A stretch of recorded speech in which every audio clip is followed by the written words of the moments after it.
Hi, I'm Abby, and this is Abby's Anxiety, and welcome to my channel. Thanks for coming back and checking out this video. And if this is the first time you've seen one of my videos, welcome. And I hope that you'll check out some of my other videos that I've already done.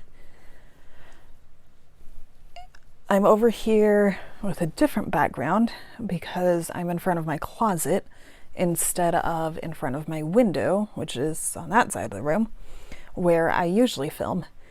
This is where I was sitting when I filmed this next portion of the video.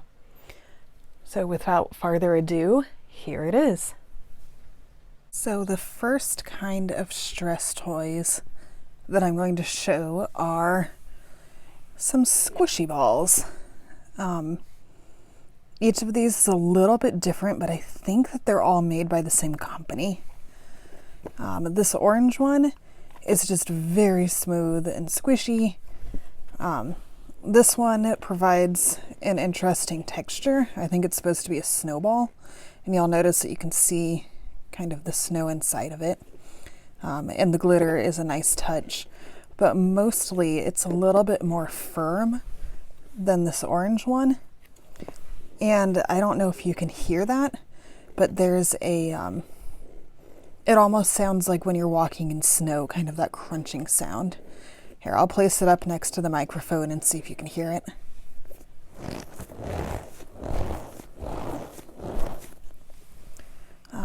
So yeah, that's this one. This one is my favorite. It is my go-to. If I just am in a Zoom call or video chat, I will often have this underneath the table, just squishing at it. This guy is just cute. He's a little cat, very much the same texture and as soft as the orange one is. But he's kind of interesting because he has the details of the ears, the paws, the tail, his little face, and that can add just a little extra sensory experience to it. I've got some of the more classic squish balls. They're skull-shaped because I like skull-shaped, but it's just, you know, kind of what most people think of when they think of a squishy.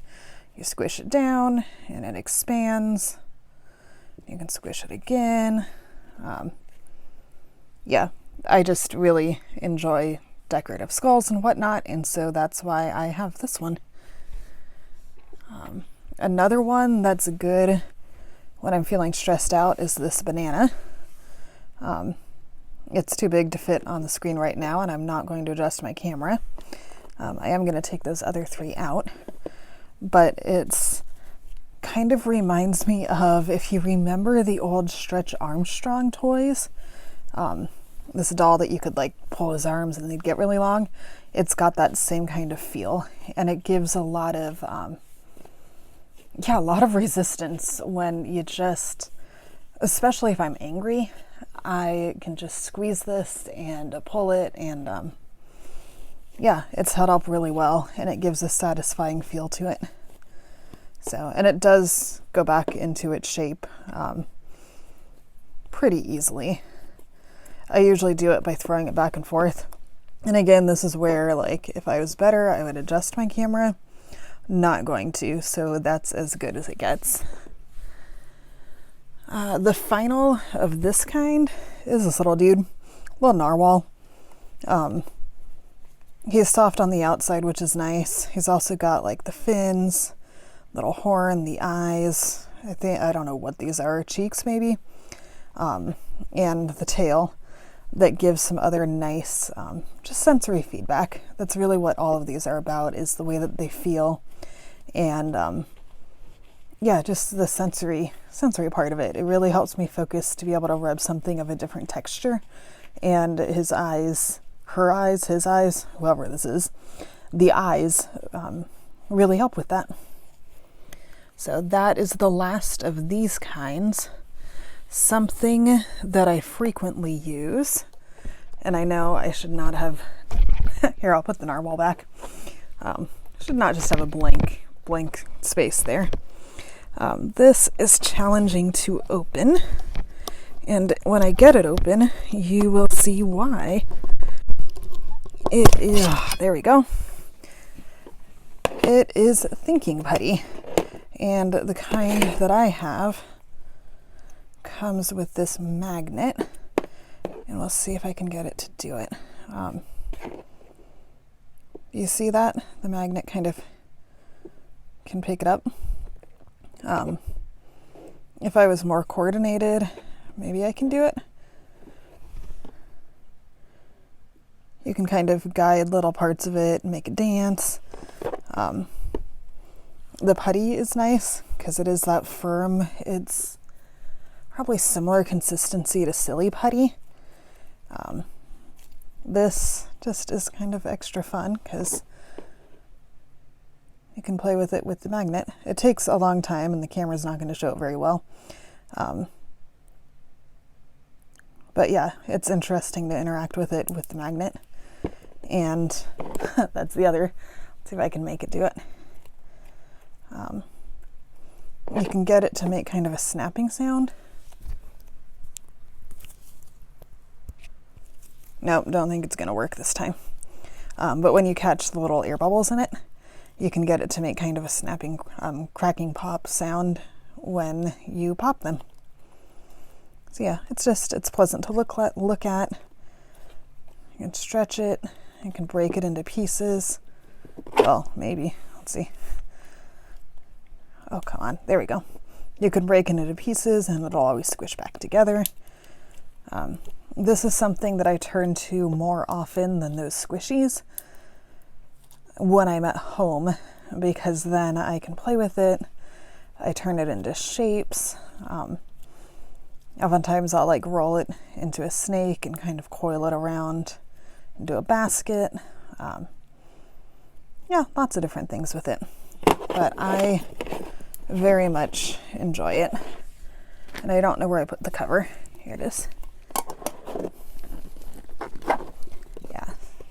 Yeah, that cover is not on right. That's okay. I'll get it on later. I also have a couple of these little tins of it. This one is color changing. It changes color when you heat it up. This is another color changing one. 2 different colors. So, but the same stuff as the magnetic one. The last, not quite the last, I think next, really basic, just some rocks.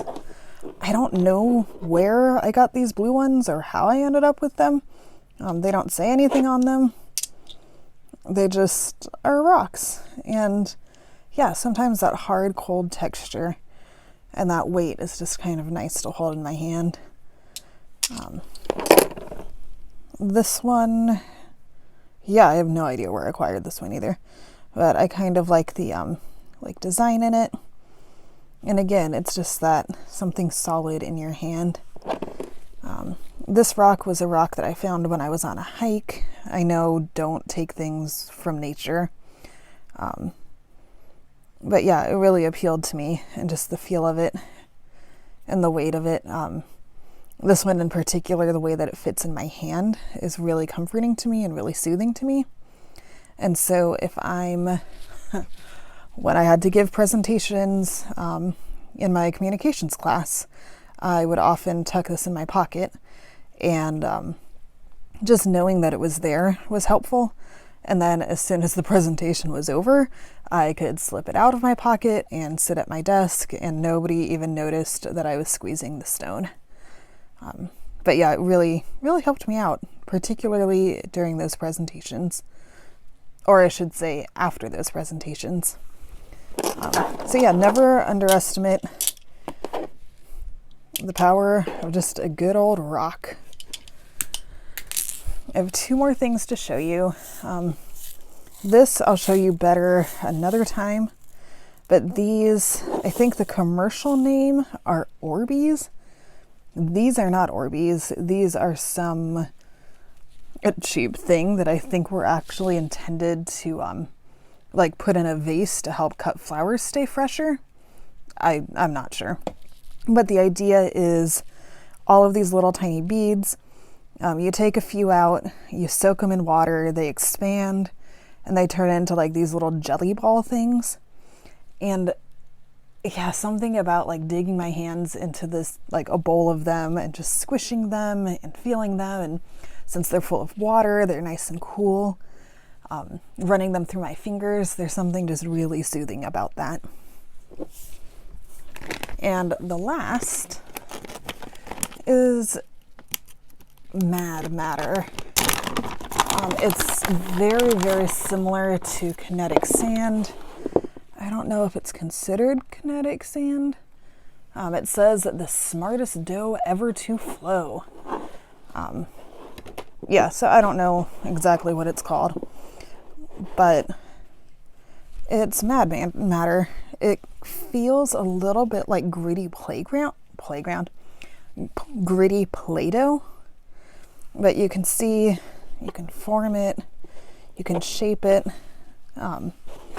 It does kind of stretch. Ooh, that was a good shot. You can see how it'll stretch and kind of crumble.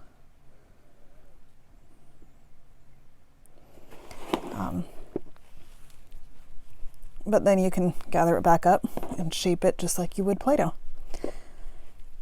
So, lots of close-ups of my hand. I apologize. But yeah, that's Mad Matter. It's kind of neat because when you can see I stretched it apart and it looked a little rough, but then when I run my thumb over it, it smooths it out and it feels very soft. And it's not as heavy as Play-Doh. It's a lot lighter. But yeah, I don't use this nearly as much as I should, just because it is definitely something that you have to do in a more contained area. Because you can see it doesn't crumble all over the place, but it can break into pieces. Yeah, and if you drop it on the floor, you'd have to sweep it up and such. But you can see, to pick it up, it's just like Play-Doh. You can squish it back together. So that is Mad Matter. And that I'm checking in my box right now. Oh, why not? There's 2 more Fidgets. My brother has a 3D printer, and so he prints things like this, mainly to see if he can. And this is just a series of rings with this little, squished ball in the middle. And they all move independently. You can twist it. You can spin them this way. It's just a Fidget. It's kind of loud, so it's not good when when you're in a group of people, because you can hear that rattling plastic. And then this is another thing that he printed. It's one of those blocks that like you fold and unfold and fold and unfold. I really don't know what else you do with it.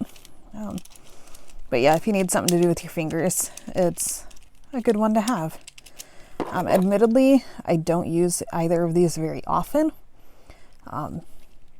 In fact, I don't remember the last time that I used these.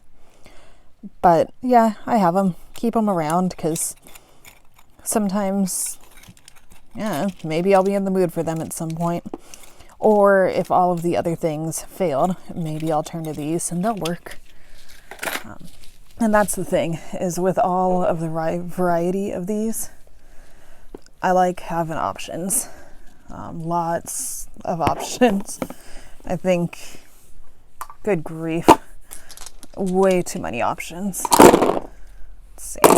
Because there's the not Orbeez. There's the banana, these 3, the narwhal, the rocks, the thinking putty, the magnetic thinking putty, and the Mad Matter. But yeah, if you're needing some kind of little stress relieving toys, these are just some that I have found that work for me. Most of them were given to me I think, yeah, out of the collection that I showed you, I think I only purchased 2 of them myself. But yeah, to the people who gave those to me, thank you, because they are wonderful and they have become tools that I regularly turn to.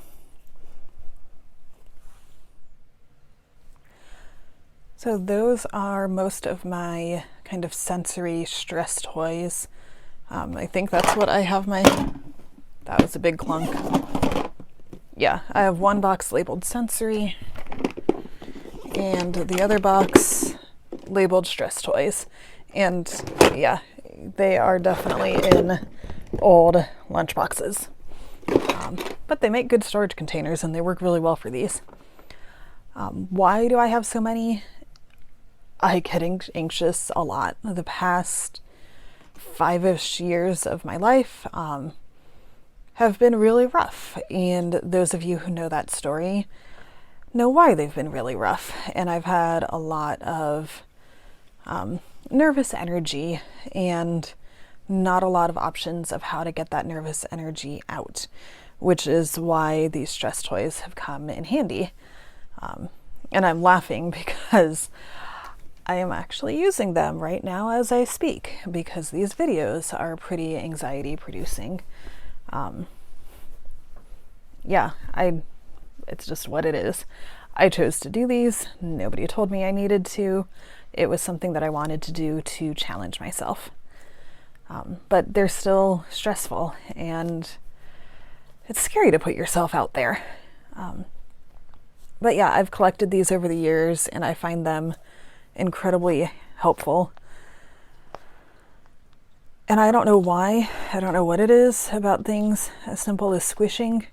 I don't know the science behind it, but it helps not just to get aggression out. It's not an anger thing all the time, although it certainly can be. Oftentimes it's just that nervous energy of I need something to do that takes enough focus and kind of stimulates my brain enough that I know it's happening, but not enough that I can't do something else at the same time, if that makes any sense. And that's why I really like these. And I've definitely tried a bunch of other things. I've been given quite a number of stress toys, and these ones that I showed you are the ones that I found are most effective for me and for my needs, and are the most pleasing sensory-wise for me. So I encourage you, if you're thinking about like, oh, I need a stress toy, it doesn't have to be a traditional one. It doesn't have to be a traditional one. It can be a play product that was intended for children. Or it can be beads that soak up water and turn into little jelly things that are intended for plants or for children's toys, as I know they're now marketed. I think they were originally for plants though. So just search out, explore, find something that helps you out. I have no idea how to close this video, so I'm just going to say thank you for watching, and I hope you learned something. I don't know, I hope that you saw just a few different options of things that could help with your anxiety. Something even like picking up a rock when you're on a hike. So come back soon. I might have another video up this week. I know I didn't manage to do 2 last week, but I'm trying to get back on schedule of doing 2 a week. So hopefully there'll be another video up by the end of this week. All right, have a good night. Bye.